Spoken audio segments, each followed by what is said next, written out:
BUET pass এমন একজনকে চিনি যার বিবাহিত জীবনের 10টা বছর শুধু একটা বাচ্চা নেওয়ার চেষ্টায় কাটিয়ে দিচ্ছে। তার জীবনের সফলতা আছে কিন্তু পূর্ণতা নেই।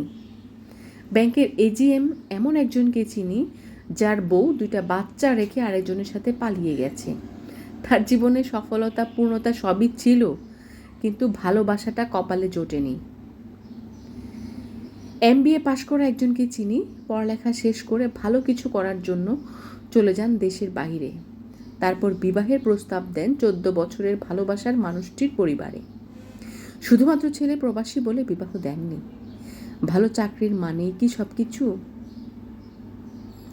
প্রেম করে পালিয়ে বিয়ে করা এক মেয়ের গল্পটা জানি। কি নিদারুণ অত্যাচার সহ্য করে একদিন গলায় বিষ ঢেলে দিল। ভালোবাসার জন্য ঘর ছেড়েছিল, সফলতা আসেনি কখনো। দেশসেরা বিশ্ববিদ্যালয় পড়ুয়া মেয়েটার গল্পটাও জানি। শুধু গায়ের রংটা কালো বলে প্রেমিকের বাবা মায়ের হাজারো অবহেলার কথা মাথায় তুলে নিয়ে রিলেশনটা ব্রেকআপ করতে হয়েছিল। সেরা বিশ্ববিদ্যালয়ের আইডি কার্ড গলায় ঝুলিয়েও সে সুখী হতে পারছে না। ক্যারিয়ার গঠনের জন্য যে মেয়েটা তার বাবা মাকে বিয়ের কথা উচ্চারণ করতে দেয়নি, সে মেয়েটি শেষ পর্যন্ত বিয়েই হয়নি। টাকা পয়সা সব আছে, কিন্তু স্বামী সংসার নেই। চাকরি না পাওয়া তরুণের গল্পটাও করুন। বেকার থাকার সময়ে প্রেমিকার বিয়ের আয়োজনটা থামাতে পারে নাই। চাকরিটা হাতে পাওয়ার আগেই বাবা মারা গেল। সাফল্য মানেই সুখ বাক্যটা তার কাছে সম্পূর্ণ মিথ্যে। পুলিশের একজন এসপিকে জানি, যিনি ভাগ্যের গ্যাড়াকলে পড়ে সন্তান হারিয়েছেন, স্ত্রীকে হারিয়েছেন, সংসার ও চাকরি সব হারিয়েছেন। এখন ক্ষমতাহীন নিঃস্ব জীবনযাপন করছেন। সফলতা তার জীবনে সুখ আনতে পারেনি। একজন প্রফেসরের সাথে আমার কথা হয়েছিল। তিনি বলেছিলেন বিবাহের 4 বছর পর থেকে স্বামী অসুস্থ। আজ 12 বছর হলো 2 সন্তান ও অসুস্থ স্বামী নিয়ে সংসার করছি। জীবনে কি পেলাম? সবই ছিল, ভালো চাকরি, সন্তান। শুধু অর্থই জীবনের সব কিছু, এ কথা আমার কাছে হাস্যকর।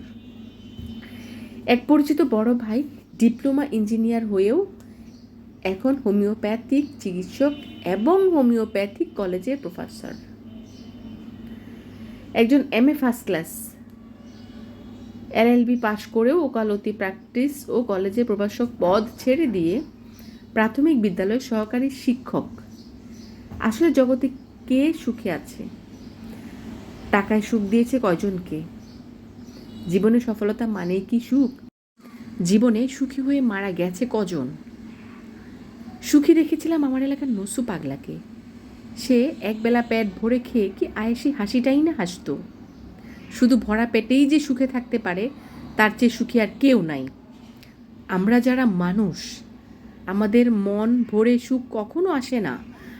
আমরা কখনো পরিপূর্ণভাবে সুখী হতে পারি না। বাস্তবতা বড় ফ্যাকাশে, স্বপ্নের মতো রঙিন হয় না। একটু সুখের জন্য অনেক কিছুর দরকার নেই। মনটাকে একটু ভালো করি, আমরা আমাদের সাধ্যমতো আমাদের আশেপাশের মানুষগুলাকে সুখে রাখার চেষ্টা করি, একটু খুশি দেই, একটু বিনোদন দেই, তবেই দেখব সুখ। লোভ আর স্বার্থপরতায় কোনো সুখ নেই। সুখ পুরোটাই আপেক্ষিক বিষয়, অনুভূতির বিষয়। ক্ষমতা ও অর্থের দম্ভ থেকে সরে আসি, হিংসা, লোভ, স্বার্থপরতা ত্যাগ করি আর সৃষ্টিকর্তার তরে নিজেকে সঁপে দিই, কাউকে না ঠকাই, তবেই দেখব সুখ আর সুখ।